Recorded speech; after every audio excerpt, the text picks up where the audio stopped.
Yo, what's happening, everybody? Drink Rely told we about to get with you in 3, 2. It's silly.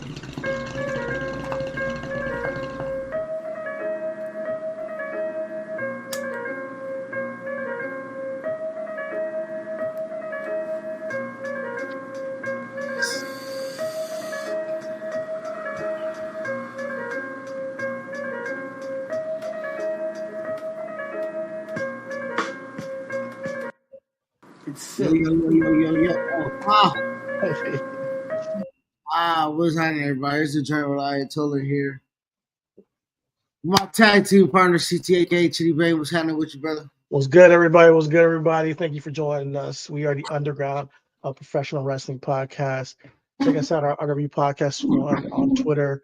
Check us out on all the medias of socialness. We're on TikTok, Facebook, YouTube, anywhere you find us, we there at Reasonable Wrestling. Just search us up and we shall pop up. When you see the purple belt, when you see the weed leaves and the RWP, that's us.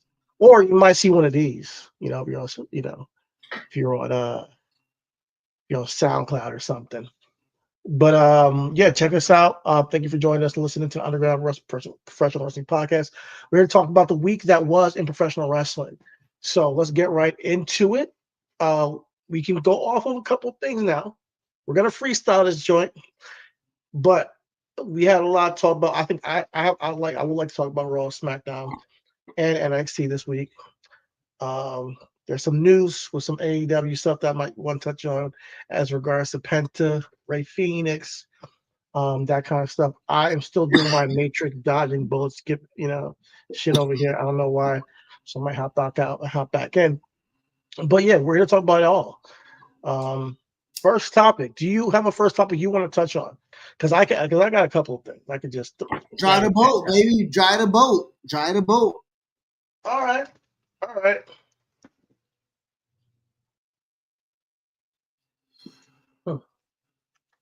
First and foremost, we have not talked about something. This is just throwing it out there about the new Shinsuke gimmick. I know this is not first thing that everybody's gonna, be like, oh yeah, it's a great topic that it's first immediate thing we haven't talked about, but we have not talked about it. The Shinsuke gimmick to me has been cool to see, and I like the vignettes. You all know that. I hope they keep going with the vignettes. He does way better when he's speaking Japanese. It gives him more character. But he defeated LA Knight clean for the United States Championship. And I think we are happy about that, right? You're wearing that Intercontinental Championship, but you want the United States Champion. We'll get to that Intercontinental Championship in a minute. But the United States Championship,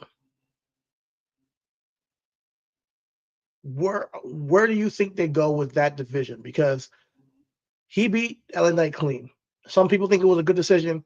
Some people don't think it was a good decision. I think they had to do it. What do you think? We talked about this. We did? Yeah.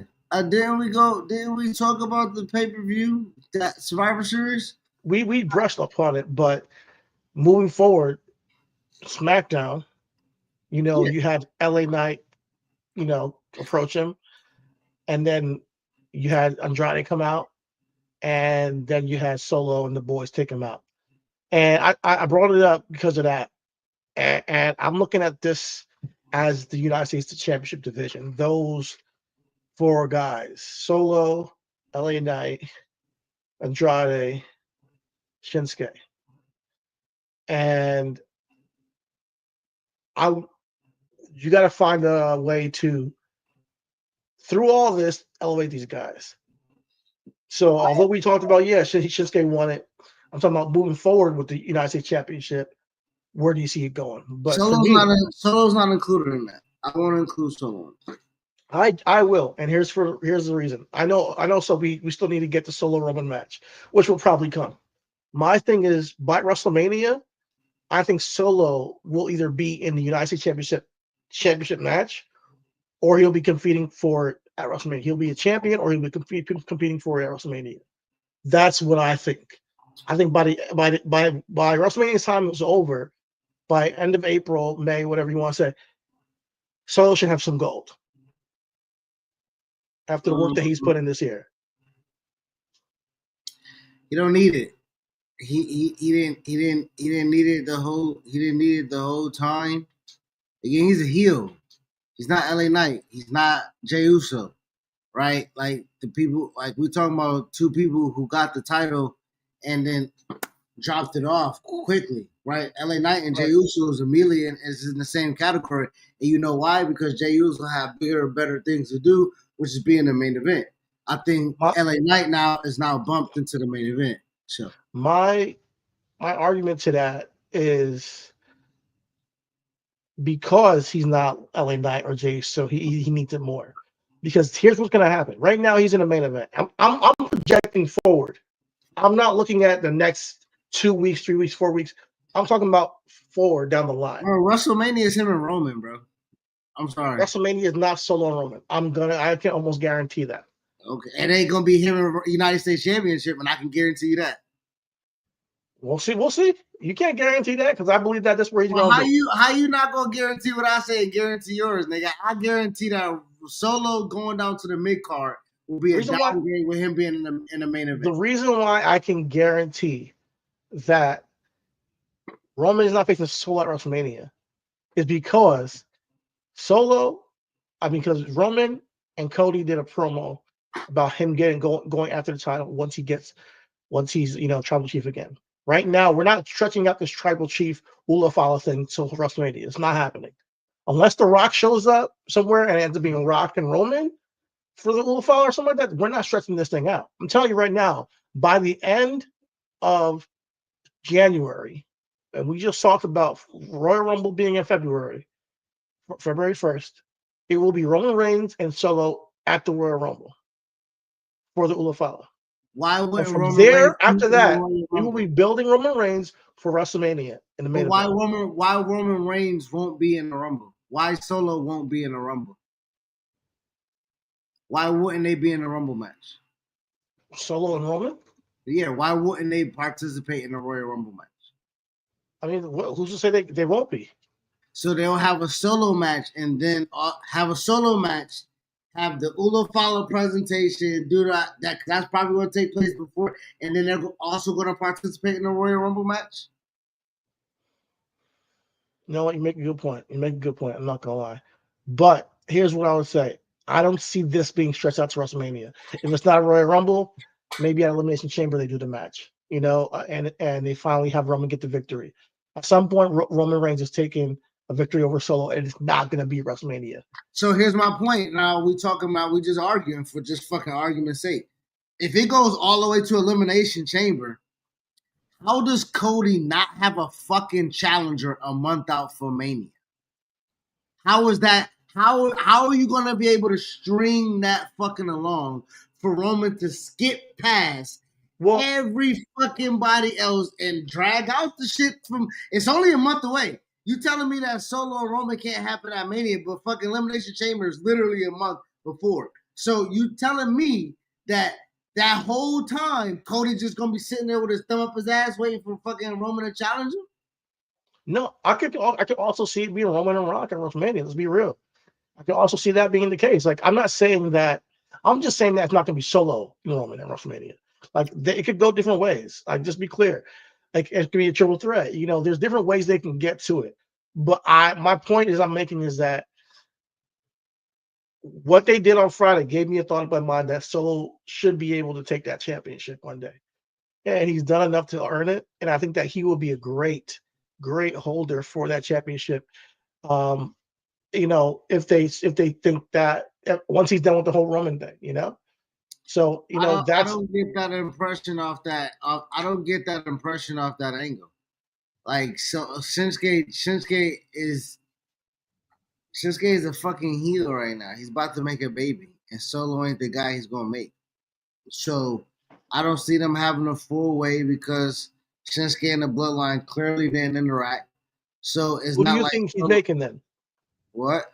Who is Shinsuke gonna make as a baby? I mean, he just won the goddamn title yesterday. I don't even know.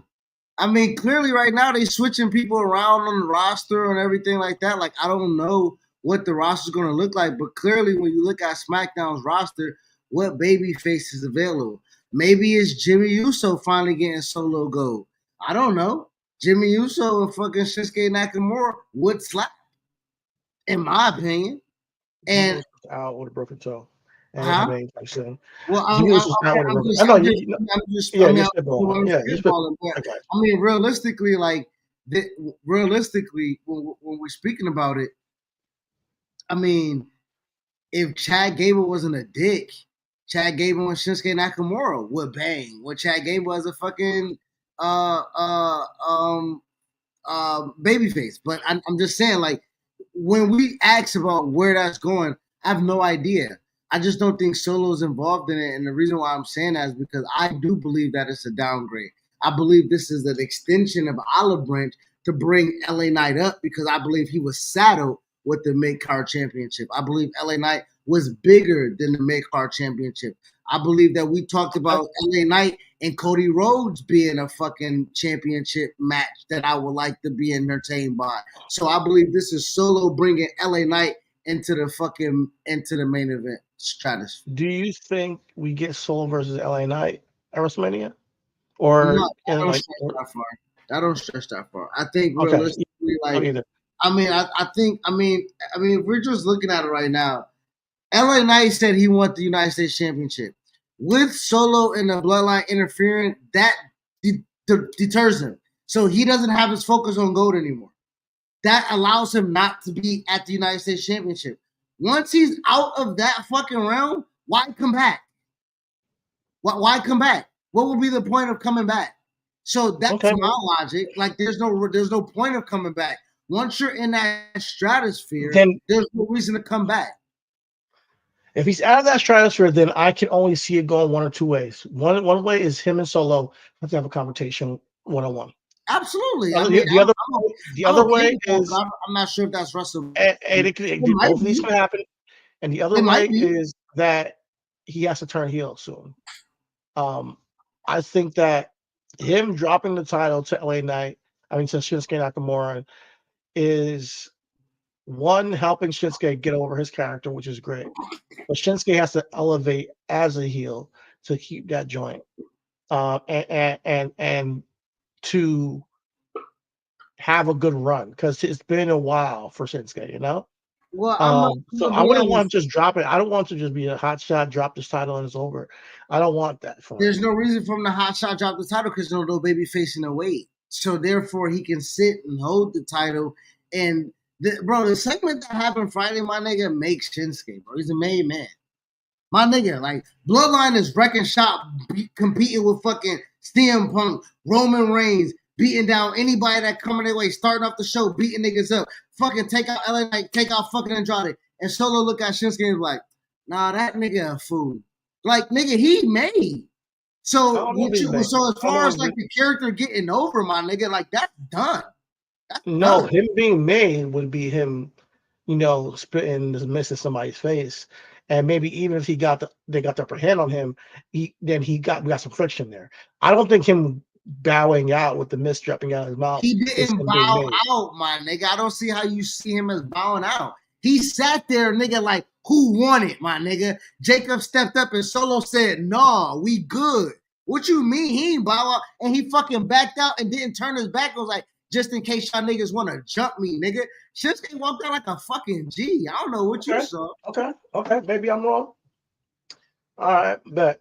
That nigga stood in the ring and said, and had that shit dribble out his motherfucking mouth, nigga. And he wasn't scared, nigga. What you talking about? Nigga, right, bet. Don't do my man Shinsuke. All right then. All right, we'll see. We'll stay tuned to that. But I'm definitely going to be paying attention to the United States Championship division, seeing what goes on. I know Andrade's now, in the mix too, so we'll see where things go. Maybe they're trying to make Andrade, maybe that's. Realistically, if we're being completely honest, my guy, just look at. You don't have to make anybody. You could have made Shinsuke. Like, let's just be point, let's just be honest, right? Like Shinsuke's been off TV for a long time. We just had probably about 3-4 weeks ago. We was like, "Hey man, where the fuck shit?" I'm like, "Yeah, it's getting cold, nigga. He out of swimming in that ocean. I can guarantee you that, right? We literally joked about like he probably due to come back and came back strong. So realistically, this can be what you're talking about. Just have him be back, just be present, just be strong, have a title, be seen as something important. And I think that organically will show. We don't have to have that vision right now. Let's just in the moment. It's Shinsuke's moment. You know what I'm saying? Feel you. All right. Now let's move on to something else. There's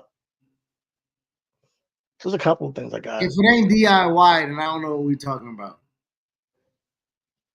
All right, DIY. What's up? These niggas won the tag titles. They took out Street Profits, coerced having a tag team match. Johnny Gargano put on the fakest motherfucking. You need a tag? You need a tag? I mean, we can be a tag. Hey, Tommaso's, no problem. Got a tag match? Need a tag match? Need a tag match? I'm like, oh, this nigga up here. I know a white boy scheming when a white boy is scheming. You know what I'm saying? That white boy is scheming. Boy, So, yo, white people be like, yo. Hey, I'm not saying, I'm just saying. Hey, I'm just saying. Not saying, but I'm saying. Hey, bro, just saying. And them motherfuckers went out there and put on a classic tag match with it was good. I finally I won the enjoyed tag it, team titles. It was a good match, but they took out the Street Profits and took their spot. which I think it adds value because the Street Boss has been fucked over, and now they can come back and we ain't gotta. I bring the swag like nobody can. Nigga, switch up the fucking music, go all black, and pull up on them niggas. That's what I'm trying. But here's here's a couple of things that I have a problem with, and it's about how they come back. I'm gonna wait. I'm gonna wait because we'll see how Street Profits are being used. But they have just now turned DIY heel, taking the Yes. titles off of the Motor City Machine Guns. Cool. Yes. All right. Yes. Now the Street Profits come back, baby faces. DIY Street Profits. That's the angle right now. That's the tag team angle. Yes. So, Yes. I was in Orlando watching that fucking tag match that you said was a banger, which it was. It was like got them 3 segments, got them 25 minutes. God damn. So maybe our Usos, maybe they get their run and tag team, storytelling go wise. Give it the time it needs, give them the space, give them the build, and have the promos happen. It's have them talk their shit. Because DIY as heels, I can see it. I kind of would have preferred it to be the other way around. I'm not gonna lie, because they've been getting fucked over for years, and it seemed like they were fed up with it, and now they got fucked over again. So my whole thing is for a year don't always make you supposed to be a heel though, especially when no, not necessarily. Here's the funny thing. I kind of, and it's a problem I have with KO too. It's not that you have to be heel or face, is that there has to be a change in who you are on the microphone and how you appear yourself to be. If you're fed up, we want to see a different gear for Street Profits. Like that's what I'm trying to say. And to liken to KO. KO did it. He was fed up, did his turn. I love the turn, but to some degree, I think that he's playing the same KO we've always seen. I don't buy into the whole thing of Triple H coming out. Finally, Triple H is a behind the scenes character, right? He shows up for Randy Orton and says, "Hey man, I don't know. We shouldn't have KO come out. He's something's wrong with him and all that." But nothing really changed to me as far as KO's demeanor, and KO's still kind of the same. What you mean, my nigga? First, I don't. I think we're. I think this is why this pod works so well, but I think we're totally seeing things differently. KO has really been holding back who the fuck he is. Who is KO? A fucking loose cannon, nigga. A fucking loose cannon, bro. The nigga first day on the job, powerbombed his best friend after winning the title. What we talking about? Nigga, first day on the job, my very best friend, my nigga, he had this whole journey, fucking 2 out of 3 falls to Cesaro, couldn't beat Pop, couldn't beat Tyson Kidd, couldn't beat goddamn Neville was the name at the time. Nigga, where's the title? I was like, I'm a prize fighter. Nigga, like, what you mean? The second night on the job, powerbomb my nigga to completely out the fucking spot, nigga. I'm gonna explain to you what I'm saying. And what I would prefer to see, because we've seen the prize fighter before. We've seen it before. We've seen him turn on his friend before. We've seen him turn on Sammy. We've seen him turn on Jericho. We've seen this guy do this before. And yeah, he's repressing it, all that stuff. Not with this motivation, though. But this is what and that's what I'm trying to say. At this point, like KO, I feel like he's doing good, but I feel like with the 40 years he had of getting destroyed by the bloodline, right? And after being shit on by the organizations and putting him in these matches, getting injured, trying to end his career. Now they're saying he can't talk in a microphone. Now everybody's joining side with the bloodline again, like nothing ever happened. There's a point where somebody breaks, and not breaks in the way of like, yeah, I'm mad and I'm just gonna, no, breaks in a way where they've almost lost all hope. Like, I want to see a KO that doesn't just get bad. I want to see more calculated. I want to see a KO that's more sinister. Nigga, that's not him. Calmer. That's not him. No, time out. There's a way he can perform that as well. Because at some point you see something happening over and over again, you're not making jokes with Michael Cole anymore. It's not about making jokes with Michael Cole anymore. At some point you're seeing stuff happen over and over again. He's got to put you out many times. And it's like Drew McIntyre. We got that on Drew McIntyre. We can't have that from the same people. So I know we're not on Raw. We're talking about SmackDown, but if we're talking about continuity and how we want to perceive the character, the two characters are the same, but they're not alike. So Drew McIntyre is not fucking Kevin Owens. Drew McIntyre did what he did and had the explanation and said, I feel the same way as Kevin Owens. I feel the same with Seth Rollins, but these motherfuckers ain't me, and I did it about it a different fucking way. That's the character development in all three characters who all feel the same way. So when you talk about I need to see this from one character, I need you to just pivot. I need you to hold that because Kevin's not that person. My thing is, Kevin, I've seen Kevin make jokes. I've seen Kevin be a heel. I'm saying an elevation of what he is. I've seen the nigga Drew McIntyre be the psycho. He's called a psychopath.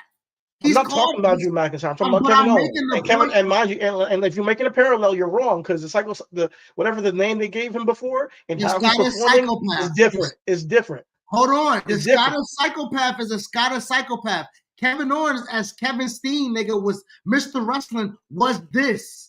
He was wrestling in a singlet, my nigga, making fun of wrestling while being the best fucking wrestler. Kevin Owens / Kevin Steen has always been this. So I don't know what we're talking about when we're talking about the development of Kevin Owens.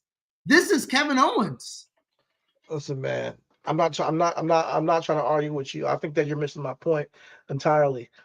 Maybe that's good enough for you, and Kevin Owens just going back to being heel. Because that's pretty much what just happened. He's not going back to being a heel. He's a justified person, just like is Drew McIntyre a heel? Is Drew McIntyre a heel? Drew McIntyre's a heel, yes. Drew McIntyre's not a heel. Drew McIntyre is justified for feeling how he's felt, my nigga. Drew McIntyre's a vigilante, my nigga. Is Batman a heel? Seth Rollins is not a heel. Drew McIntyre is Batman a heel. Batman goes against Drew McIntyre is not Batman. Niggas up in the street. Is he a heel? Drew McIntyre is not Batman, and neither is Kevin Owens. How ain't he Batman, my nigga? How ain't he Batman? Is the Penguin a heel? You know, because he has reasons why he did what he did. No, you're still a bad person. Because you did those things. You saw the whole thing with CM Punk. You saw what he did to Seth Rollins. He Commissioner Gordon every time. We celebrate the vigilante. Don't compare Drew McIntyre and Kevin Owens to the Batman. They're not. Hold on. I'm asking you why not? Because where has Drew McIntyre been a heel at? What has he done dastardly? What has he done dastardly? He's taken out CM Punk, got in his face. You know what we want to talk. He was obsessed with rubbing in CM Punk's face. Everything you see with CM Punk and Drew McIntyre positioned Drew McIntyre as a heel. You're not even. You asked me a question. You don't want me to finish. You want. I'm listening to you, but talk over me. I'm listening to you, but I'm also trying to, like, when you want to dismiss me, like you said in the show earlier, where you was like, oh, well, this can't be a guarantee, but this is a guarantee, and then you have justifications of why this possibly couldn't matter and make sense. I'm asking a So question. I'm trying to answer it, and you not letting me finish. I'll mute myself. Listen, you asked me, okay, how is Drew McIntyre healed? Drew McIntyre's demeanor has given off that he's a heel. His character, his choices. There's comes a point where you make a choice as a character that has gone too far. Although the New Day have a reason for kicking Biggie out, New Day doesn't mean that they're not heels, because of the manner in which they go about it. Drew McIntyre abused CM Punk, injured him, taunted him, said he did it. He prayed for his injury, taunted him when he won the title, when he beat him up backstage, bloodied him, injured him twice, put him out of action twice, took his bracelet, taunted him again.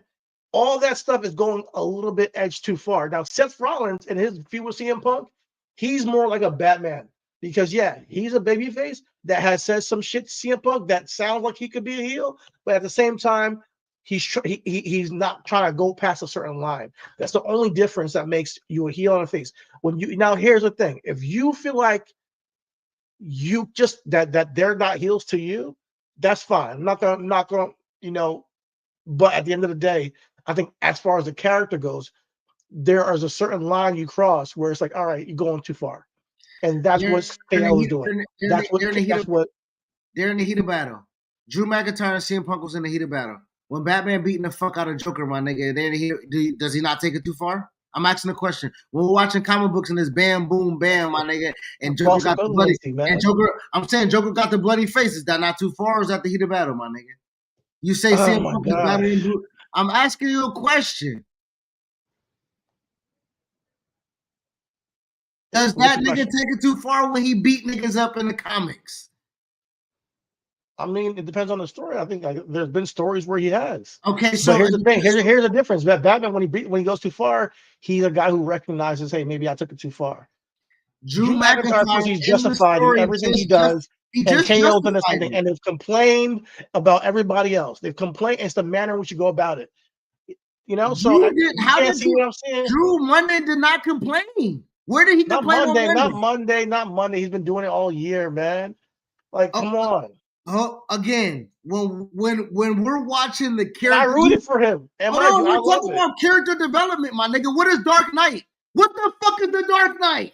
Oh my God! What does that have to do with what I'm saying, though? The Dark Knight is a character development from fucking Batman, my nigga. When he was more darker, when he was more ruthless, when he was a little less more to the regiment of what his core values was. That doesn't mean that Drew McIntyre's a babyface. I didn't say he was a babyface. I also say he wasn't a heel, my nigga. What is he? Ain't there a thing called a fucking tweener? Yes or no? Drew McIntyre is not a tweener. He's a heel. What if Roman Reigns ain't a fucking heel? Is he a babyface? Yes or no? You say he ain't Roman Reigns is more of a tweener right now than Drew McIntyre is. Why? Roman Reigns fucking psychologically, physically, and emotionally damaged nigga and apologize. How the fuck is he a tweener? Because he tag teamed with Cody Rhodes, and then when he was getting jumped, he came back and saved him. I haven't seen Drew McIntyre do something that was not felt selfish. He was Kevin just Owens. In War Games last year fighting with niggas. That's a year ago, man. He wasn't that guy. This is a year later, bro. Hold on, baby. Hold on, baby boy. This is what I can say that Roman Reigns was a babyface if I go back 10 years. Like, come on. No, babe. Say CT, stay with me now. Hold on. Drew and Seth Rollins snapped on the same night. What happened last year, Survivor Series, bro? What happened last year? CM Punk return. CM Punk return. That is character development, brother. Because what is Seth Rollins and Drew McIntyre's gripe against CM Punk? It's the same gripe. They have the same fucking gripe. You know what's funny? I don't. You want to believe that's fine. Like that what you just said is you're right about them having a gripe with CM Punk. That doesn't mean anything to me because I agree on that. The whole point I'm trying to make is that CM Punk, is that Kevin Owens is a heel. He's a heel. He's portrayed as a heel. Granted, he might have a reason for the reasons why he does these things. but he's now officially a heel. In my book, maybe you disagree. I don't want to fight about it. Drew McIntyre is. I would say Kevin Owens is more of a heel than any of the, and this is my point to what I'm saying. Kevin Owens is more, and the going back full circle, because I have not missed your point. If you want Kevin Owens to be a heel, you want him to be a more cerebral, more assassin, more serious, more calculated, more less jokey.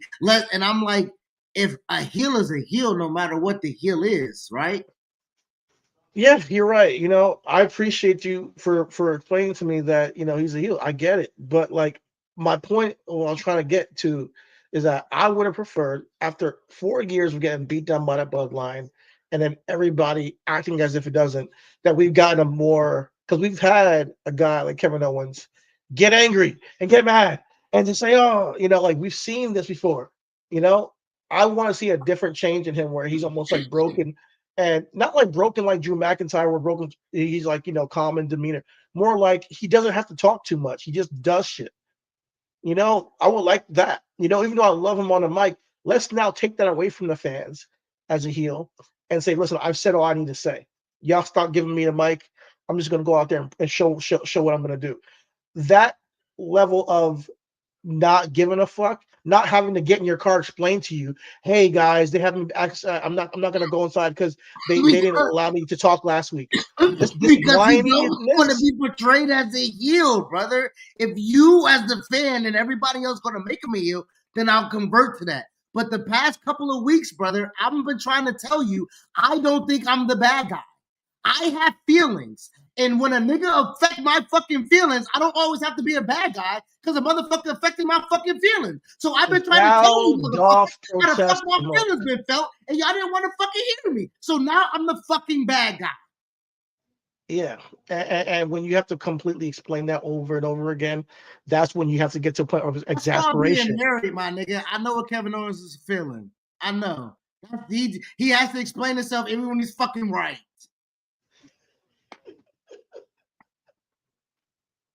Yeah, Kevin Owens brings home to work sometimes, my nigga. I want to prove that I'm fucking right because I'm right. How can't you see that? No, I'm the bad guy. Fuck it, I'm the bad guy.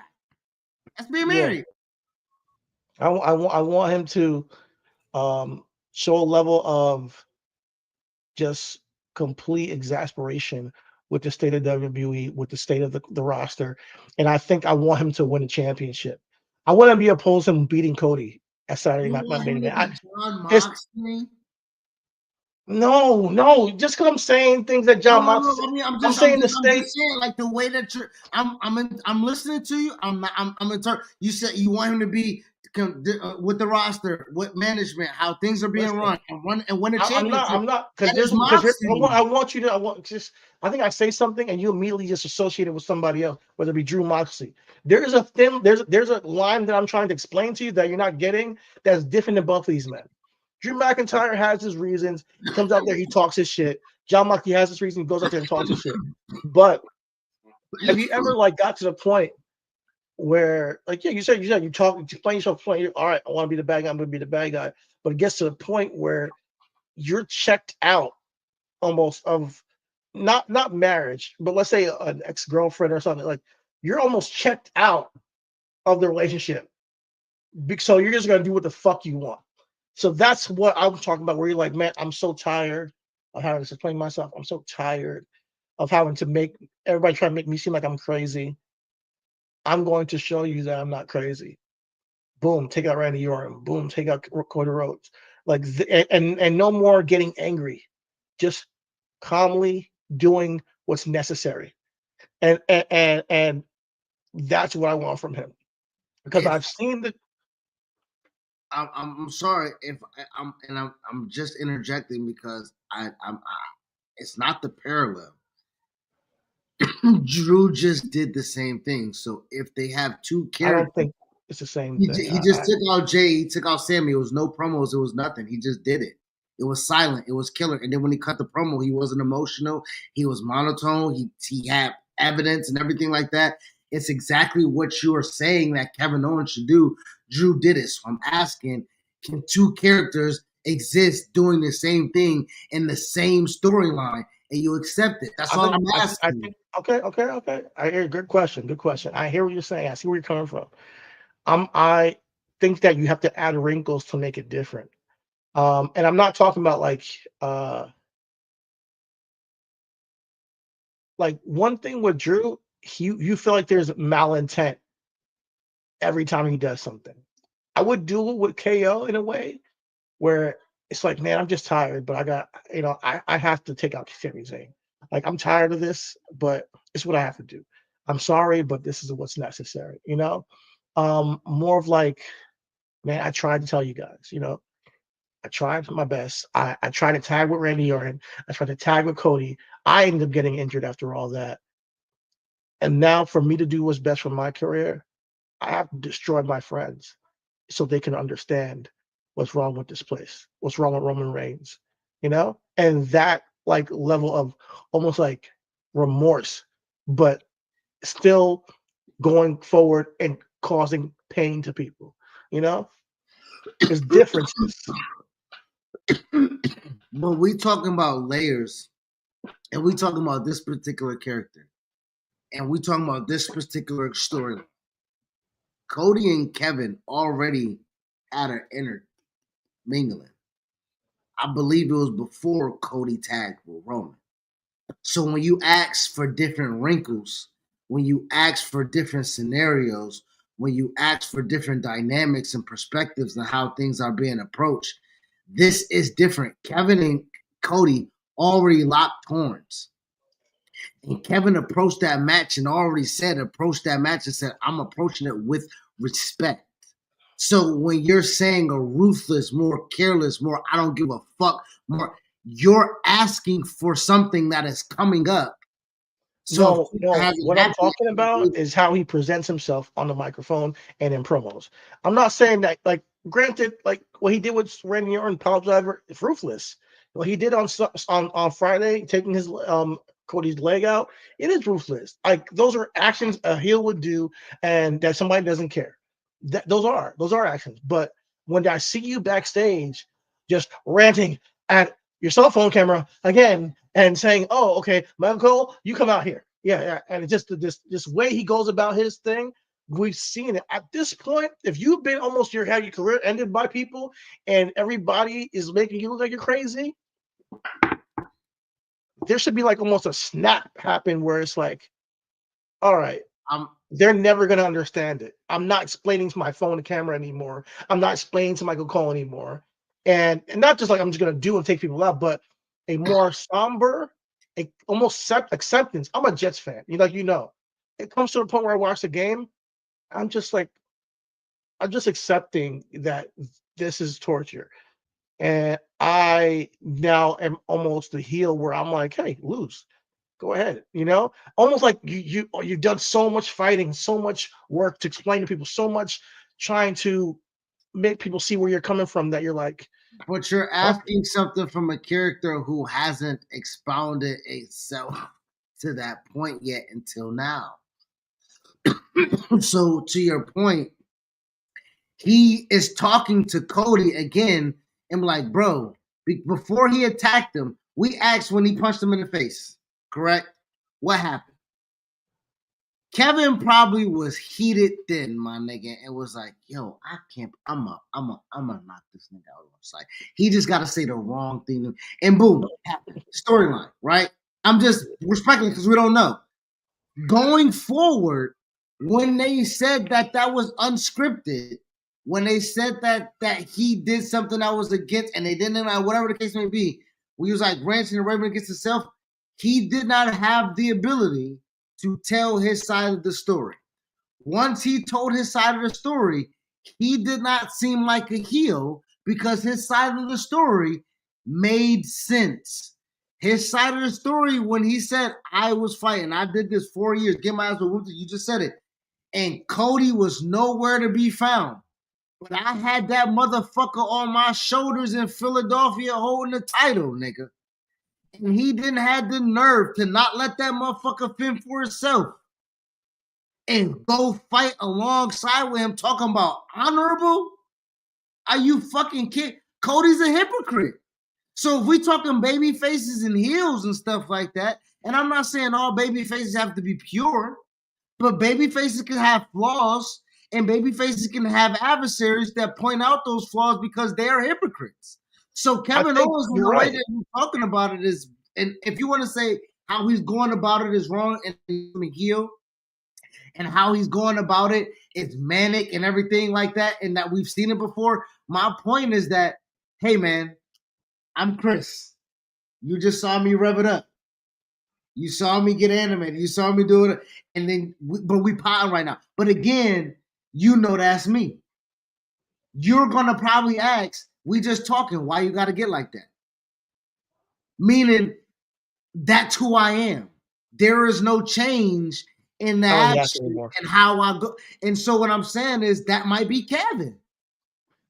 No, I hear where you're coming from, and you're right. That might be Kevin, but I think like an actor, sometimes you get to a point where, oh man, let me try something new with my character, because I've been the manic guy before with the same situation, almost identical with Sami Zayn. I've been this guy, you know. I'm not gonna hold you. Sami played the same baby face, and we don't complain. He's a lovable baby face. He's a dumb. It's different. I fight for you. I'm blinded by love, baby face. And he has his flaws, just like Cody has his flaws as baby faces. And we talk about Sami Zayn the same way, just on Raw. We're like, get the fuck out of here. Me and you said the same thing, so we're tired of this shit too. So let's be real. Like, so, like, you know, like, but right now, I don't know if you know right now, CT, but we in the fucking crew. We are in the crew. What's up? What's up? Right now, brother. No, me and you got what's up? No, we're doing our thing. But me and you talked about Sami Zayn, about how he came out when Seth Rollins was out there, and we're like, yo, get your ass out of here. Who asked you to come out here? It's the same character, yeah. But the motivations behind Sami, I can understand to some degree, and it's consistent. I'm not saying I don't want an inconsistent character. I do want a consistent character as far as motivation. But when it comes to Kevin Owens getting his ass beat for 4 years, again, eventually gets to a point where it's like, I don't have to yell at a camera anymore. I don't have to get an interview with anybody anymore. I'm just tired, bro. I'm tired of everybody looking at me like I'm the bad guy when I was the one fighting the bloodline for 4 years. Well, see, bro, but here you are talking about it as if he's actively still not seeing niggas hug this motherfucker, team with this motherfucker, and go through goddamn war games with this nigga. My thing is, when is KO going to stop catering to the delusional people and stop trying to explain himself to Michael Cole, stop trying to explain himself to Cody Rhodes and the fans, and just kind of just be more of a somber person? And I don't want any jokes. I don't want any, hey, Michael Cole, what's up? And then rolling up the windows. I don't want any jokes from KO. I don't want none of that. I want a level of seriousness from this guy that we haven't seen before. That's what I'm trying to say. Like, that we haven't seen. Level of seriousness. He just power driven a nigga who was out 18 months with spinal surgery.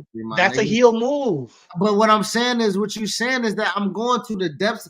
I can't joke while going to the depths of hell, nigga. I'm in the depths of hell. What the fuck you mean?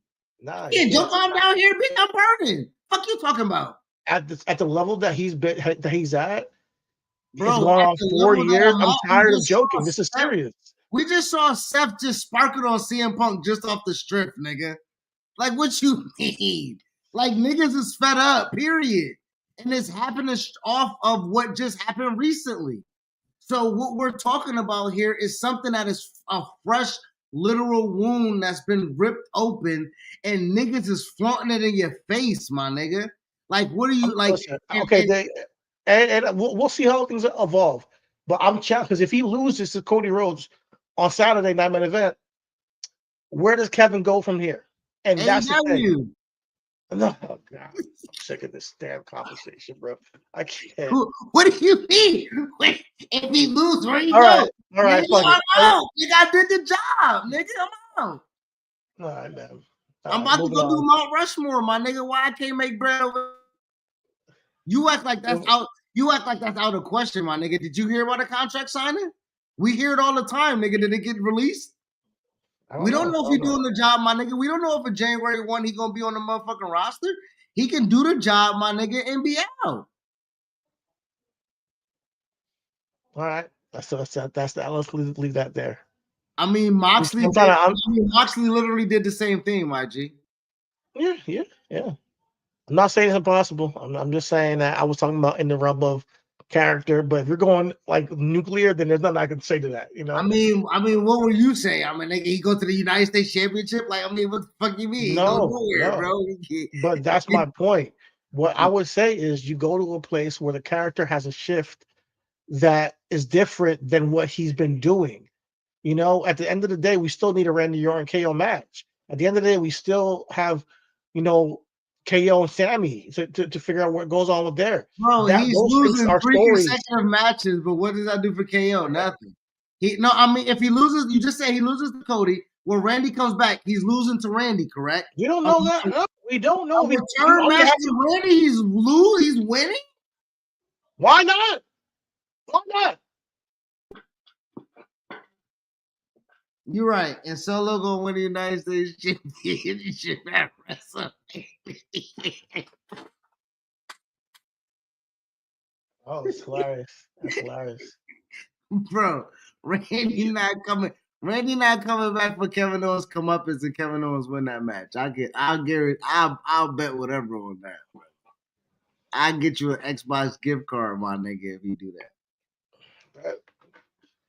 But at the end of the day, you got Sammy and whatever's going on with that. You got me sweating over here, shit. Got Sammy, you got Randy Orton.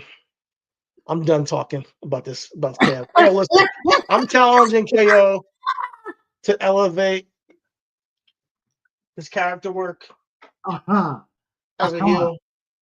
And see, where does this guy go now after years of being in pretty much a holding pattern of getting your ass beat as a babyface, turning heel, and then getting demoted to the mid card, and then going back and forth and doing the same thing. Eventually, I want to see KO back in the mix at the top. I want to see him as a champion again, but that's not up to me.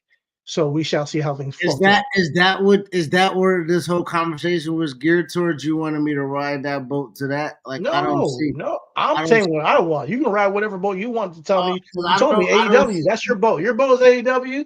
You know, my boat is Sean. I mean, if we had a betting, if we was an underdog, Prize Picks, DraftKings, FanDuel, whoever one of the motherfuckers sponsored the show, nigga, Steak, I don't know who the fuck Steak is, Hard Rock Cafe, nigga, if we had betting odds, is Kevin Owens beating Cody Rhodes before WrestleMania or going to AEW? What's the fucking odds, my nigga?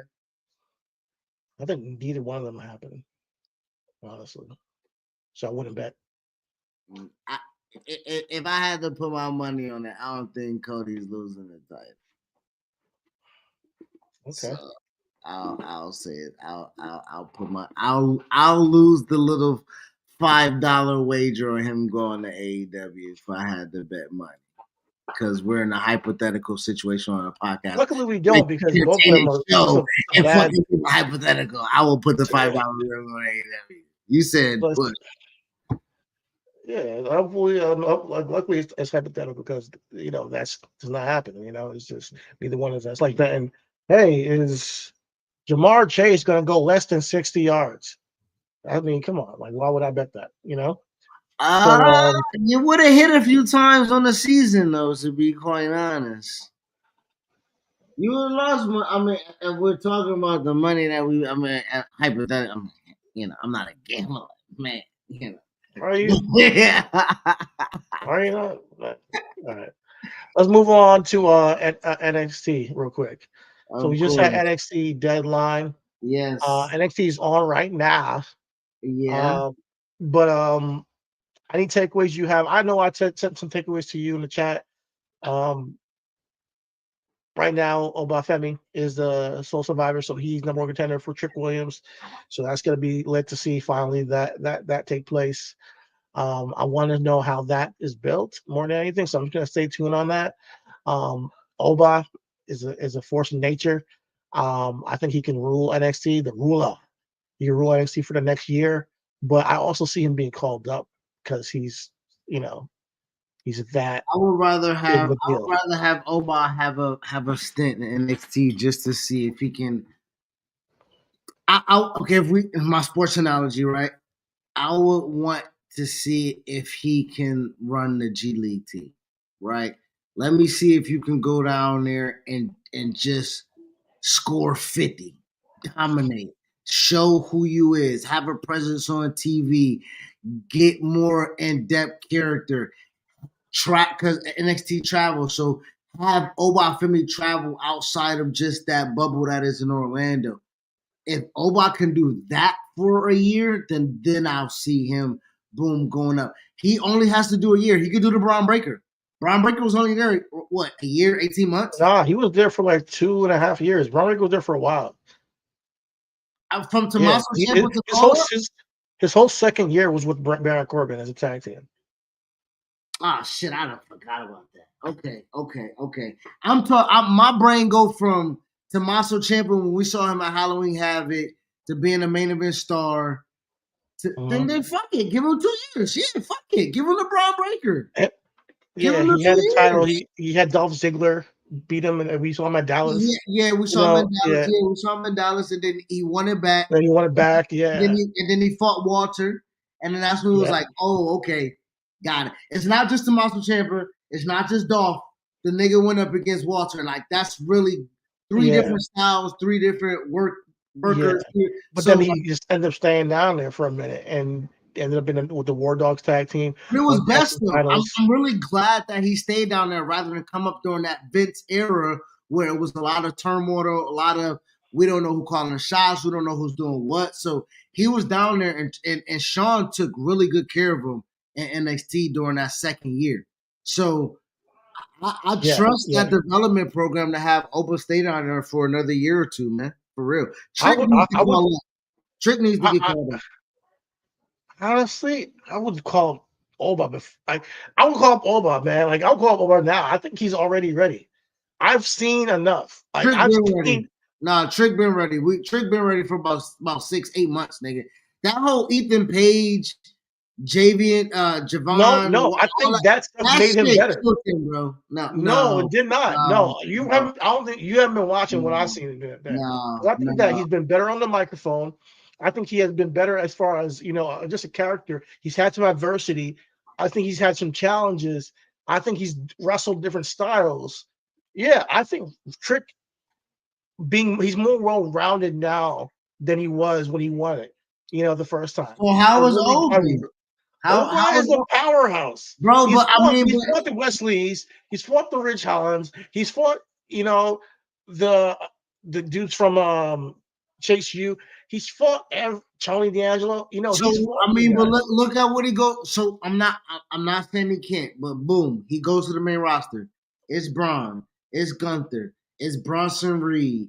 It's who else? Who else is a giant? He stands out? I think you put him on SmackDown for one. He's okay. 2, you put somebody like a Sami Zayn on SmackDown with him as well, and you have that angle.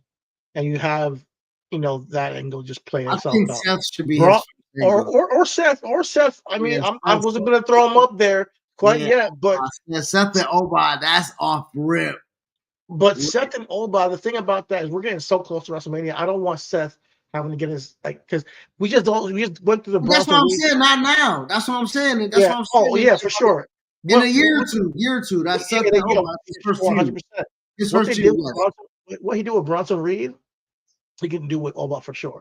That could be a real good story.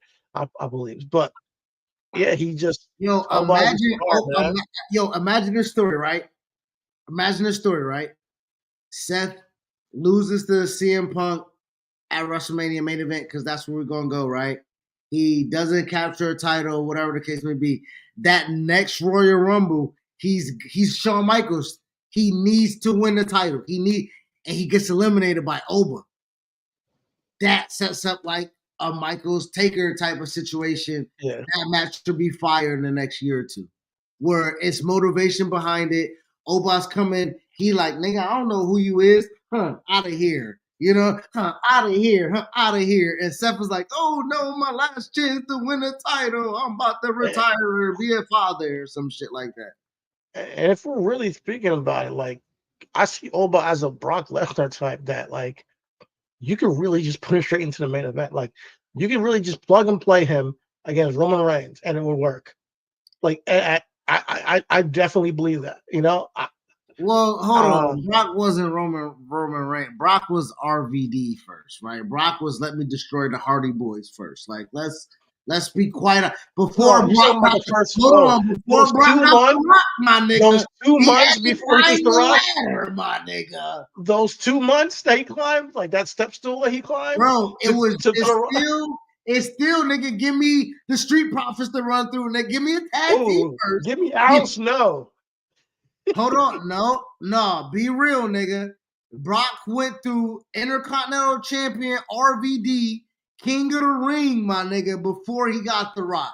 So Oba got to do that first before he get the Roman Reigns, who been a tribal chief for goddamn 10 years of the company. Okay, but that's what I'm trying to say. Like, I'm not saying he doesn't do any matches and they just attack Roman Reigns. I'm not saying that. Okay. I'm saying like, yeah, I'm saying that within the first. I'm just saying that. No, but even if he did do that, I think it could work. But I'm saying that even if he, but I do think that him would be crazy. That would be nuts. The ruler versus the tribal chief. What? It writes itself. You know, so I believe that it could really, be a wrinkle that they can bring up next year, and maybe he has a couple of matches in the King of the Ring. He doesn't even got to win the King of the Ring, but if he's in the King of the Ring next year, that'd be crazy, But yeah, Oba, I think he's ready to go. But it would be cool to see him also in NXT holding the fort down as a dominant champion. My thing is that I don't want to see anybody like Tony D'Angelo taking the championship off of this guy if you're going to put it on him. Hell to the fucking no. Just spark me since I know I'm high and I'm drunk right now. We've been pawing for a little bit. Trick Williams can take that United States Championship off of Shinsuke, my nigga. Shinsuke can hold it for a good 6 months. Trick can come up there and Trick kick that motherfucker. And oh my God, he'll be the greatest United. He'll be Booker T with the United States Championship, my nigga. Oh, that'll be great. And then you have Carmelo walk out and just look at him like, damn, he got it before me. Carmelo Trick for United States Championship. Booker Black. Hold on, what a banner at? Hold on, let me edit this shit, nigga. We pie right now, nigga. Booker Black, Carmelo, all caps. Hold on, I'm little boy. No, if Trick gets called up and wins the United States Championship before Carmelo, after him being the first draft pick to SmackDown, and him, saying he's him and that he don't miss, and then Trick takes his shine. Oh, that moment will be crazy. Yeah, that's Booking Black, nigga. Booking Black. We off Oba. You a beast, nigga. Good, gotcha. Out the way. We doing long-term storytelling over here, cause Trick comes up in the next 6 months, beats Shinsuke, gets the United States champion, and it might not have to be 6 months. It can be the next 3 months. He can come up for the Rumble, whatever it can do. He comes up, win the United States Championship, and Carmelo Trick instantly can have a great United States Championship, and make that title mean something, bring some prestige back to it, just like Braun doing with the Intercontinental title. I think that'd be fire. But you would have Trick win it first, right? Absolutely. Yeah, I agree. Trick is the baby. When we ask who's the baby face that can take it off of Shinsuke, Trick is the fucking baby face that can take it off of Shinsuke, bro. And they're doing this transfer thing, this transfer portal kind of shit they're doing now. It's possible that Trick does move to SmackDown or move somewhere, so I would love it. And although, like I always say, the draft really don't mean shit. If they need to move somebody for storyline purposes, they're going to do it. They've been doing it all year. But just for the sake of, going with what they have, marketed, if you have the transfer portal and Oba ends up at deadline defeating Trick for the for the NFC Championship, it's a perfect opportunity to transfer him, right before WrestleMania. And if we're getting a Trick United States Championship match against Carmelo Hayes, defending against to Carmelo at WrestleMania, that would slap. That would be amazing. You know, because Carmelo has been chasing that championship all year. Yeah. If Tripp comes up and snags it before he does, oh, it just writes itself. Come on now. Come on. Who else talking about this? Yo, who Nobody. honestly, I'm gonna be dead ass. Like, who talking about Trick Carmelo United States champion? And if they are, throw the clip up. Let's get Who them on in the the RWP? I Who wanna better? I wanna honestly, I wanna if a nigga got minds like us, like let's link my nigga dead ass though. Who talking about it? Let's talk about it. I smoke a joint with you. I wanna talk. Cause dead ass nigga, we sprung on this shit. No pre-pro, no nothing, my nigga. We freestyle an hour in, my nigga. I'm swigging, I'm smoking, nigga. Who talking about it? Who freestyling like us? Yeah, man. Moving on to NXT's tag division. I know you said you weren't into it, but I really like the tag match. I like the tagging pair of Axiom and Nathan Frazier. And the story they're telling is that Nathan Frazier is a tag partner who just overextends himself. He's not solely focused on his tag titles and holding on to those titles. So when he gets to the tag team matches, he's making mistakes. He's tired. Axiom got to pull the majority of the load, and then they end up making mistakes and like kicking each other in the face and all that. But somehow, some way, they always overcome and keep titles. That Axiom Nathan Frazier one-on-one match, when it does happen, I want to see it because these guys are really talented. We've Now, seen although it I like, already. That's how they became a tag team. It's like the bar. yeah. But like the breakup, you know, when they break the breakup, then you know. But my thing about it is they're very talented, but I really do like them as a pair. Like I would like to see them called up as a tag team because we don't get tag teams that work so well together often, you know. And sometimes they'll bring like two single player guys together, and it works as far as marketing. But as far as a tag team in the ring, it doesn't seem as fluid. Every time I see Axiom and Nathan Frazier, I'm watching like, this match is on, and then they do something that surprises me. I just watch it like, you know, I'm just gonna watch a tag match. Like I'm not taking it too seriously, but they put on bangers like every single time. And I'm like, you know what? I gotta show these guys some love.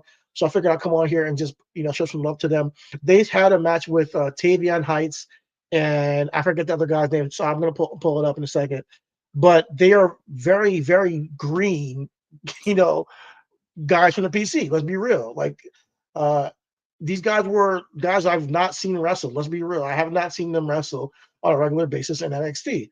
And they had a match at And what then was the OPM name? came out. I was really turned off from the match. I ain't even gonna hold you. I couldn't even watch the match to see if Faxium did some cool shit, my nigga. Like I ain't even gonna hold. Like I just was so disinterested in the whole ordeal. Like as far as I don't like the direction of that tag team, the division, who the challengers are, the motivation, as you say, when this breakup was gonna happen. That shit was supposed to happen goddamn 6 months ago. You know what I'm saying? Like they was been supposed to drop those titles, goddamn. Yeah, they don't have a tag in NXT that's like, you know, established. Let's be real. I But think niggas Gallus. was pressure to put Motor City Machine Guns on the fucking main roster for what? You know why? I heard the deal was that they started advertising Penta and Phoenix coming to the main roster, and they weren't out of the contracts. So they're like, "Oh shit, we got these guys Motor City signed, but we want them to go to NXT, but we need this role on SmackDown," and they throw them in SmackDown to fulfill that, you know, role. So that's what I heard was the rumor, that they were planned for Penta and Phoenix to go straight to the main roster and win the tag titles off of the Bloodline, not Most City Machine Guns. They were playing for them to go to NXT. So I don't know, you know, take it with a grain of salt. But yeah, they were Nathan Frazier and actually they did great. They were facing Tavion Heights and Miles Bourne, guys who are they look like they just created wrestlers from and WWE 2K, but they also did a great job. Like you know, they all worked together, and there were some near falls that I thought were really fucking dope, really good moments in that match that were impressive. So I'm interested to see Miles Bourne and Tavion Heights grow as a tag team, but this was a good start. Yeah, I can agree with that. And as we stated, We talked about the male Iron Survivor, the women's Iron Survivor match. We had Julia win. Julia, Right? Julia won. yeah, Julia won, but man, oh man, Soruka, she stood out like she looked like a star. And like I told you in our group chat or on WhatsApp, I was like, yo, she's a star in the making. Soruka's gonna be a women's champion many times on the main roster as long as she stays healthy and she keeps doing what she's doing. And like she's just super impressive. That soul snatch finisher is one of the coolest finishers I've ever seen. And the way she hits it like that off of out of nowhere is gonna be just gonna capture the audience on the main roster. Not to mention her gymnastic styles and her aerial assault, the moonsault she does over the top rope and into her dives, incredible. So Soruka look, moveset, just vibe. She's actually be a really good baby face on the main roster. I think she's gonna get over big time. Absolutely, I think she should be one of the very few that's up for that women's North American Women's Championship down there in NXT. We know she not a big dog when it come to Zaria, Julia, and Stephanie McCoy, but that mid card title is definitely ready for her. So I can't wait to see her have that championship. Honestly, I would hold off on giving her that. I think she's bigger than that. I think she can go for the NXT Women's Championship. I just don't think it's her time. I think right now is Julia's time. Julia, and I don't mean to overshine Julia the victor in this conversation because she did incredible as well. Her and Stephanie course, and Zaria, who look like a whole different beast. Like I don't know where she came from. Like Zaria, I've not seen her before. She just popped up on NXT, but she's the force of nature. She definitely is. Like they're like, oh, we can't have Jordan Grace. Let's get this girl from like Germany or wherever she came from, and she's F5 woman like crazy powerhouse. When you look at these three women that they've internationally brought in, they are strong competitors to like really help develop NXT's women division, and they just added another level. So like you got to raise your game. I don't think they're there to develop. I think they're there to run that division for a long time. I think they're going to have a good 3-4 year run between the three.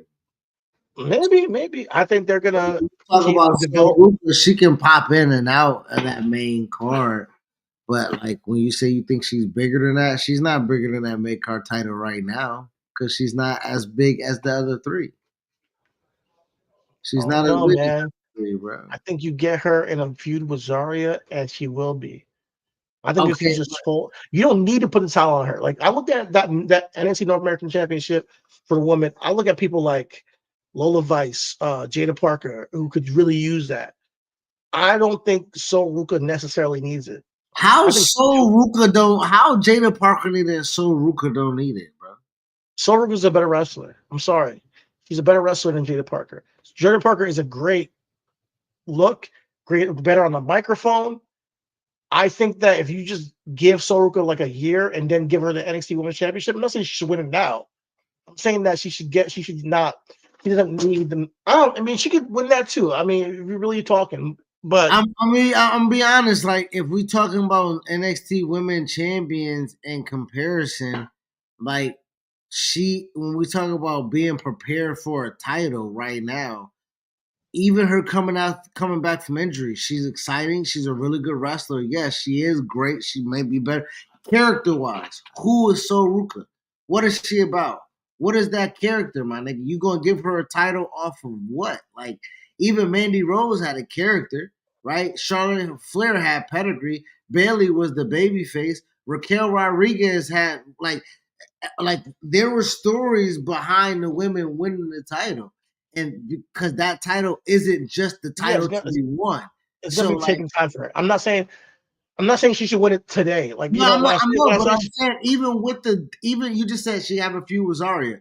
What would it be about to make me care and say she is an upper echelon women's champion at that point in time. It could be just about her being tenacious. No, listen, I can take her on. It could be just about just having the guts to take on the challenger of Zarya, and the guts to say I'm better than you, and I'm not going to let you come into NXT and take my spot or take a spot that these women have been fighting for a whole year or 2 years. You know, you guys are great wrestlers, but kind of like a defending the locker room against the international women that are coming over, and not in a bad way, but in a way of like, that could work. I ain't you know, gonna it can be that simple, you know. But what the performance I've seen of her, she's very, even in the ladder match last year, earlier this year, I think it was actually, she's just impressive, you know. So I see something that's like, I see an it factor there. Don't get me wrong, I see it with Jada Parker too.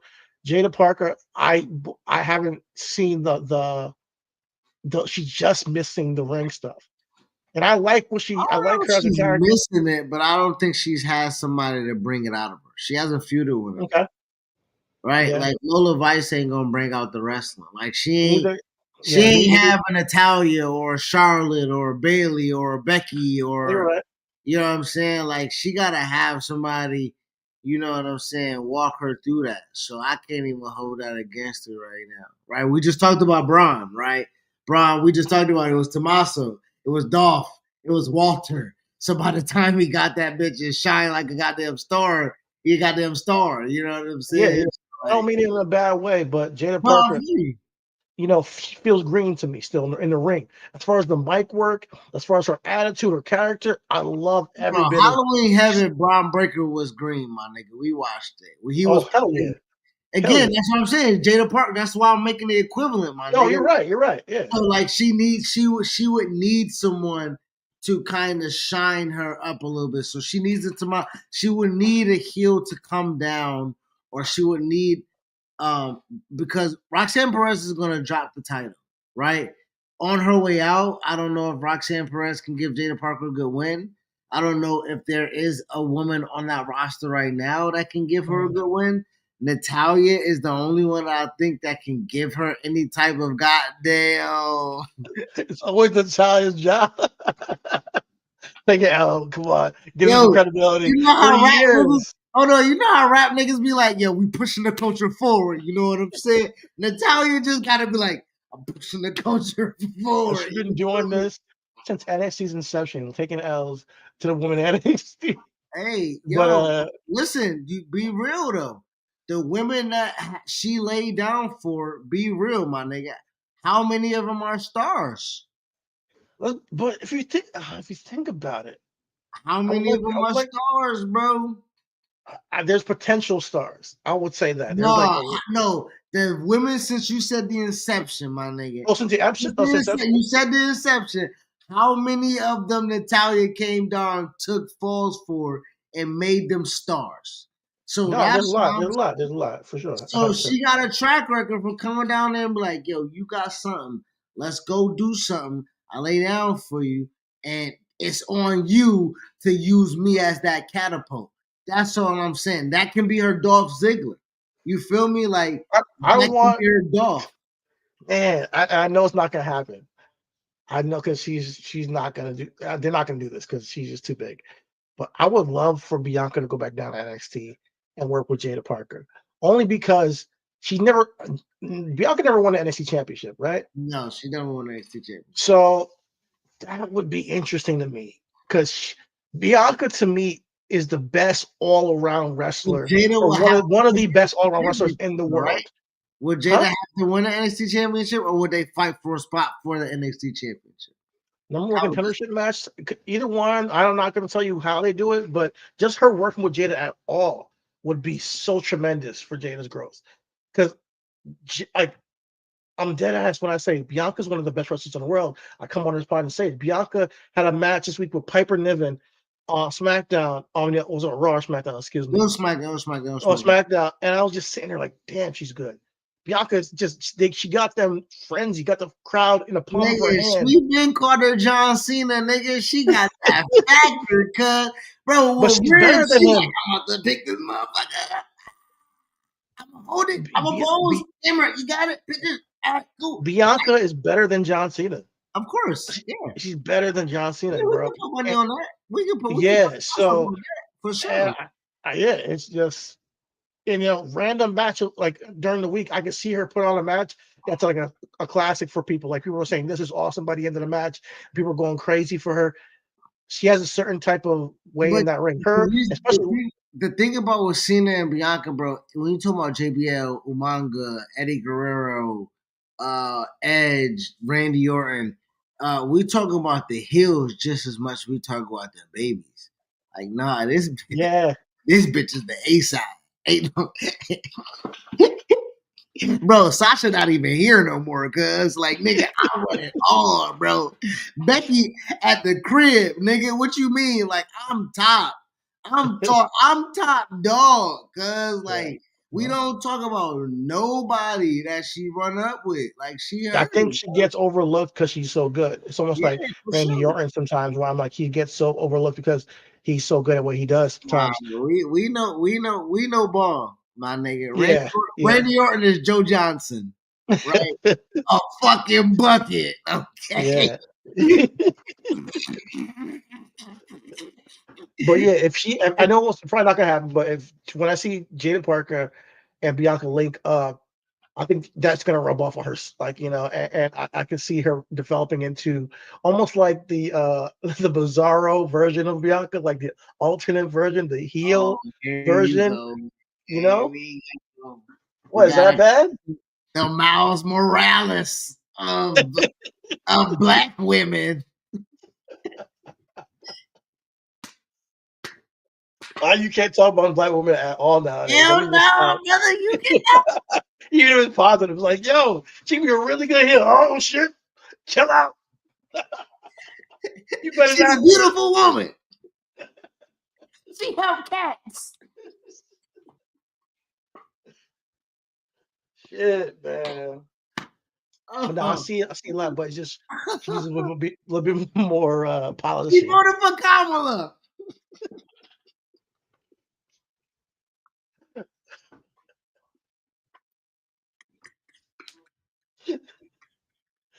Oh my goodness. Oh my god. Oh, this is where the podcast derails around this time, brother. What are you drinking, yo? Some Jack. Some Jack. Alright. Oh my god. Yeah, but yeah, No, no, bro, no, when you no start Levi's. talking about black women, bro, you gotta come with them caveats, cuz Yeah, you gotta come he with them voted for Kamala. caveats, bro. Oh man, she doing everything by herself. Her mama not here, her daddy not here. She's strong. All right, listen. Moving on.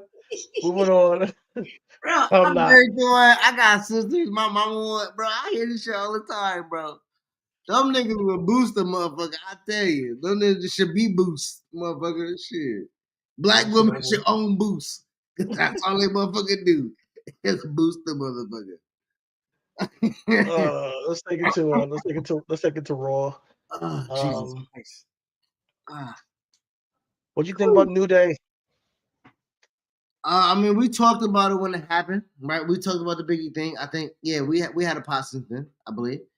So we talked about the Biggie, if I'm not mistaken. If not, I think is we might, yeah, we talked like, we because we don't talk on the phone, so we had to have potted. I talked to some nigga about this fucking shit. Yeah, right now I'm like, yo, I smoke a lot of weed, but I know I talked to a nigga about some shit. Cause okay, so if we talking about from last week to this week, I left you a voice note, and I said I did leave you a voice note today, and I said last week television to me was a lot more congruent, was a lot more smoother, was just a better show, was just really great progression as far as just television goes.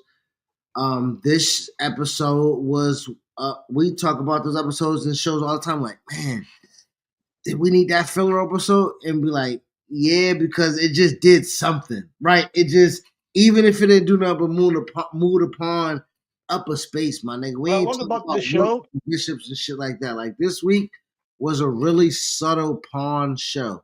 right? It was Well, really yeah, good I, show. I liked it. I liked the show because it did advance storylines. You know, like people were. I was because I watch a lot of Busted. I watch a lot of Busted Open, and I'm not gonna lie, Dave LaGreca. Over time, watching him, I have grown to enjoy his commentary on wrestling. I'm a corny guy. I'm the Yeah, same. corny, yeah. Yeah, over time, he cracks me up sometimes because he's such a mark sometimes, but he plays into it. Um, but Bully Ray said, "Hey, I'm really Sorry, what's up? just quick. Met Dave LaGreca at Swear birthday party. Just I was I mean not Swear birthday. Oh, his album release. Monte, yeah, album release, Montezzi birthday party, album release. Okay, David Greca. I'm not, just around, you, just one good. you met him? All Yeah. right, cool. Yeah, you know what's funny?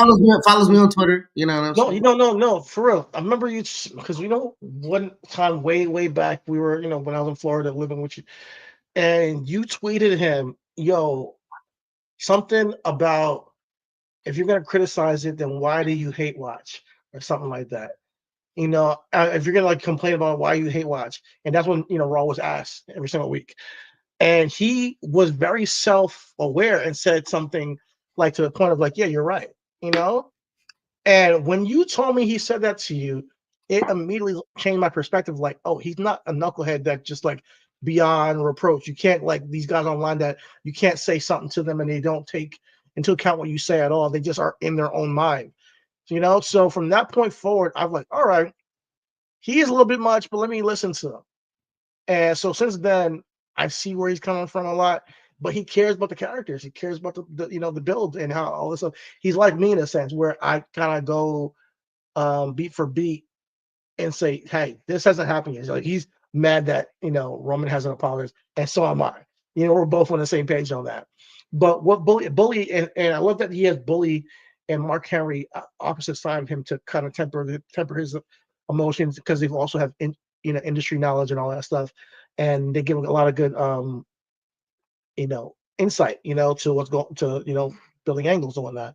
But Bully said something about Seth Rollins. No, he said something about with the whole thing with CM Punk joining, the Bloodline for this War Games match, and CM Punk asking for a favor with Paul Heyman, and he asked Dave LaRocca, like, "Are you even interested in seeing Seth Rollins and CM Punk anymore? Like, do you think they could heat that back up again? Like, he was questioning because like now he's like now I want to see Roman and CM Punk. After all the stuff that we saw with the cinematic sit down they had and all that stuff, and he had a point at the time. But WWE is really good at what they do. And within a matter of 2 weeks, they've given a promo with Seth both times where I felt like it was raw. And Seth comes out there and just talks from a like real raw place and tells his side of the story of why he doesn't fuck with CM Punk. And then we also got CM Punk's explanation back in an interview where he talked about how, he's kind of confused on why Seth doesn't fuck with him. And he kind of makes him, like he helped him when he was going to get fired and all that stuff. Seth came out and just said that nigga's lying, and explained about how he's a selfish prick that has failed at everything. So even though it wasn't like this big moment, like go home show, it led to us really heating up this potential for CM Punk and Seth Rollins that I can't wait to see it. Like when it goes down, I still think that this could be just as big, if not bigger, than Drew and CM Punk was. Because that Drew and CM Punk, it's going to be hard to top what they put together this year. As far as No, it won't be storyline. hard. I think it'll be pretty, and that's where I think me and you defer because I think it'll be pretty easy. And the reason why I think it'll be easy is because that was by mistake, right? Like when we talk about But everything sometimes that's the magic in the mistake ends up being like, oh, we can't recreate that. no, Like we I can't. understand that, but what I mean, but what I'm trying to say, this goes back to, oh shit, I created Viagra by accident. Oh, he made Viagra. We got Cialis over here, right? Them niggas about to just recook the formula and make it a different motherfucker because what you mistakenly, legitimately, the doctor who created Viagra mistakenly created that medicine by trying to find something else, right? and in doing so, that product has been duplicated throughout the rest of whatever this has been. CM Punk and Drew McIntyre was rooted in how you treated me when you left this company, and it resonates with me and how I am as a person. Okay, I feel you. I hear. So with that taking place with Drew, because that was Drew's motivation initially, because we said going back full circle, because I'm not that drunk. Then built upon that, yeah. Also, Survivor Series, when this music hits, them two motherfuckers is looking at him like, all of the things that we done went through, all the things that he done said, the podcast, the Coke Banner, the staph infection, the lawsuit, everything that we done, everything, my nigga. Then I didn't even want him in the Shield with Roman. How CM Punk and Roman get over what they got over when that nigga don't even want to comment on the nigga in the press conference? You see what I'm saying? Like, there are layers and layers and layers as to why niggas don't fuck or like with Punk or don't fuck with Punk. And realistically, my nigga, there is the same element with Roman Reigns when we talking about Seth Rollins, when we talking about Drew McIntyre, when we talk about Kevin Owens. There's a Venn diagram with Roman Reigns and CM Punk. CM Punk and Kevin Owens looked at each other in the background and squared these niggas up. It was like, you know what? I ain't on your type of time right now. But they don't fuck with each other. CM Punk and Drew McIntyre don't fuck with each other. CM Punk and Seth Rollins don't fuck with each other. Seth Rollins, Drew McIntyre don't fuck with each other. All the top guys in this company don't fuck with each other. But it's a Venn diagram as to why this shit, again, when we say why it matters, right? It matters because when Seth Rollins cuts his promo this Monday and gives validation of why he's so pressed last Monday, it's because he said, no, nigga, everything you thought you were, just the same way Cody said about that nigga in AEW. I'm the walking forbidden door. I went to New Japan. I did the independence. I fucking created a whole new goddamn company off the strength of me being let go from the company that let both of us go. Everybody got a gripe with this nigga Punk, my nigga, and it can be magic with every fucking body. Oh, okay. That's a great point. It's a great point. It's a great point. And part of it is because there's some truth in it. And Trump and CM Punk is not like a character. CM Punk is just CM Punk. He's just him. You know, so there's so much layers to that, to who he is, and so him saying he did it for the money. And if I go back to when Punk had his first promo, he said, "I'm here to make money, not to make friends." It trails. It makes sense for what Seth to say. So that was one thing that I really enjoyed last night. That promo. Drew's promo you mentioned earlier about all the things he spoke about, just like the congruency and explanation for like why Drew took out Sami Zayn and Jey Uso. And even Sami Zayn's congruency when he came and was like, yo, my bad. I was tripping. That's your business. Yeah. Exactly. Everything was congruent. Yeah. And television. And that's all I can ask for in a show is to just for it to make sense, not just throw shit at the wall. But we had one comment in our group chat that actually stood out, and that was our boy Ray, saying, "Hey, the New Day are getting Dominic Mysterio levels of heat, or even more than that." And just like that, their rejection of Big E last week has now turned them to the ultimate heels. A lot of people said they couldn't see Kofi Kingston as a heel. And I'm really curious to see how they do it moving forward. But when I saw this, I was like, man, just like that, New Day, who have been stale for so long, immediately are heated back up, and they didn't change nothing. They didn't barely do anything. More than anything, all they did was they didn't even attack Biggie. They just said, go away. And they just talked to him. Whereas back in the day, you would have a physical altercation or they'll jump him or something. The brilliance in this is that they didn't have to do any of that. Their words were enough to turn everybody off from them and have them just boo them so loud that they couldn't even cut the promo that they came out for. So I loved it. And I'm curious and I'm excited to see where they go with the New Day.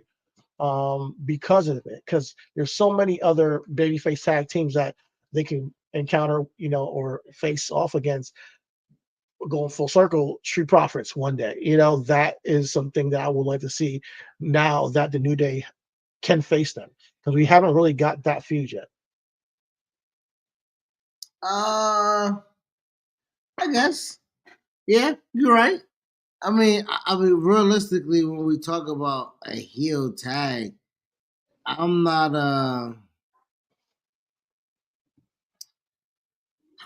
so big on them being the heels, but I just gotta say they small. So I just gotta see them niggas get like, I ain't never seen Kofi cheat.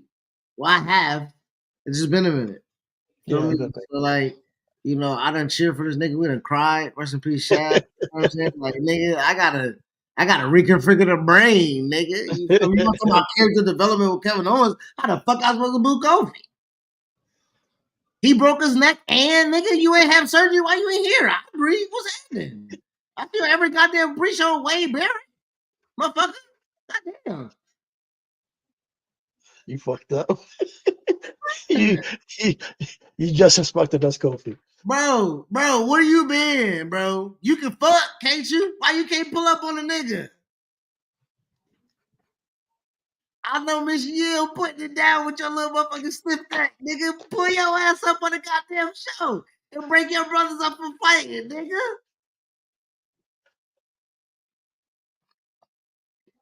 And with that, that's Reasonable Wrestling. We'll catch you next week. Yo, that's funny as hell.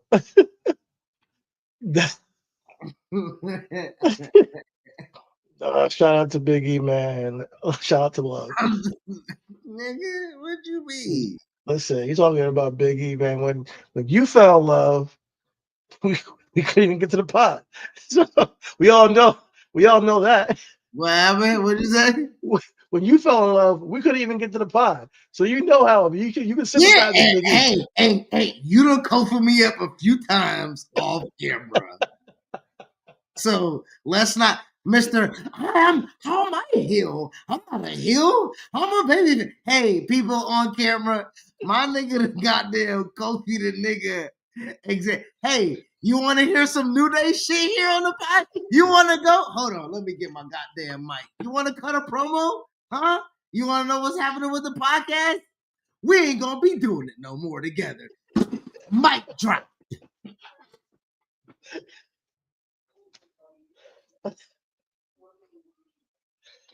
All is love. Everything is wrestling. Listen, man. I'll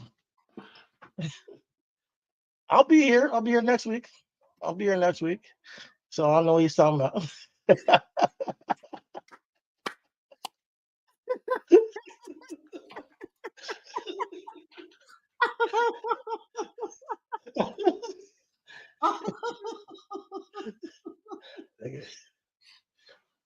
Nah, man, you gotta sympathize with Big E, man. Oh, broken neck, fell in love, got his desk job, he's doing well. And now y'all kick him out for what? But I think it's one of we talked about the New Day breakup. We always talk about Big E heel turn. I thought it was brilliant what they did. And where they go from here? It was absolutely brilliant. I think we get these titles on the War Raiders. I will do that. Have them beat JD McDonough and Finn next week, and then boom, immediately have the New Day feud with them going forward into next year. It's a new year. Yes, it is. And speaking of the new year, yes, Chris has spilled the beans. I will be taking leave indefinitely from the potting every single week. I have a lot of obligations personally and professionally. But I will be making my way to the pod, when there's need to be, a discussion on things like Royal Rumble for sure. I'll probably be back, but it won't be something that happens every single week for me because I just have so many obligations and I want to pivot what me and Chris are doing and in a different way, and I want as we grow, we've been doing this for 6 years, and I believe that we have more to offer wrestling and ourselves in a sense. So, Yeah. My last consecutive show would be our end of the year show, and we will be filming that. Let me see the date.